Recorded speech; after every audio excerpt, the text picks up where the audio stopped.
Қайырлы күн, құрметті менің көрермендерім. Бүгін біз adverbs, үстеу тақырыбын ары қарай жалғастырамыз. Бұл тақырып біраз күрделі, біраз ауқымды. Бәрін осы сабақтарда қамту мүмкін емес, сондықтан да мен basic information дейді ғой, негізгі ақпаратты беремін.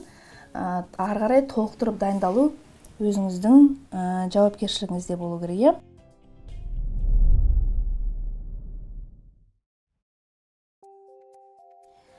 Үстеудің мынандай түрлері бар, мекен үстеулері. Қазақ тілінде де мекен үстеулері бар, ағылшын тілінде мекен үстеулері мыналар: here, мында, осында; there, анда; inside, ішінде; outside, сыртында; above, үстінде; below, астында. Бұлар предлогта үстеуде болуы мүмкін. Somewhere, қандай да бір жерде, болымды сөйлемдерде қолданамыз. Anywhere, кез келген жерде.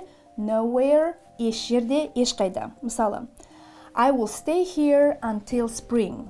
I will stay here until spring. Мен осында көктемге дейін қаламын. Here. Мекен үстеуі. Келесі. Where are you going? Nowhere. Сен қайда барасың? Ешқайда. Ешқайда. Nowhere. Үстеу. I left my bag somewhere. Don't remember where. Мен сөмкемді бір жерде қалдырдым. Қайда екен, есімде жоқ. Somewhere. Кез келген бір жерде қайда екен, есімде жоқ. Келесі үстеулеріміз мезгіл үстеулері. Мезгіл үстеулері. Бұл үстеулермен де біз таныспыз өткен сабақтардан. Өйткені шақтарды алғанда бұл үстеулерсіз сөйлем құрау мүмкін емес. Біз оны сөйлемдерімізде пайдаландық. Дегенмен де тағы бір рет қайталап өтейік. Үстеулер, мезгіл үстеулері. Now, қазір; then, сол кезде, сол уақытта; then, today, бүгін; tomorrow, ертең; before, бұған дейін, осыдан бұрын; recently, соңғы кезде. Ары қарай.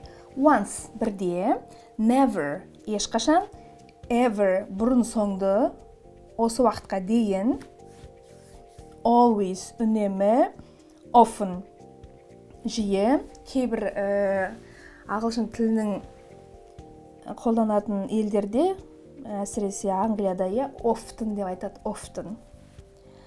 Seldom, сирек; usually, әдетте. Бір-екі мысал қарастырайық. Мысал үшін, I didn't see him before. I didn't see him before. Мен оны бұрын көрмеппін. Мен оны бұрын көрмеппін. I didn't do this before. Мен мұндай нәрсені бұрын жасаған жоқпын. I didn't do this before. They have been working hard recently. They have been working hard recently. Соңғы кезде олар жұмысты бар ынтасымен істеп жүр. Жұмысты бар ынтасымен істеп жүр. Бұл жерде бізде екі үстеу тұр, working hard, recently. Working hard деген қимылды іс-әрекетте бейнені білдіретін үстеу, оны өткен сабақта айтқанбыз. Recently, мезгіл үстеуі. I'm afraid that she will never forgive you.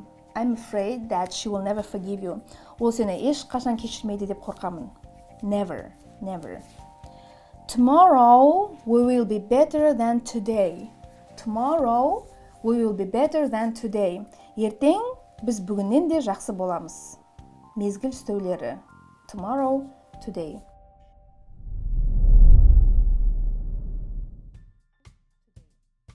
Сонымен бүгінгі үстеуге арналған сабағымыз тамам. Келесі кездескенше сау болыңыздар.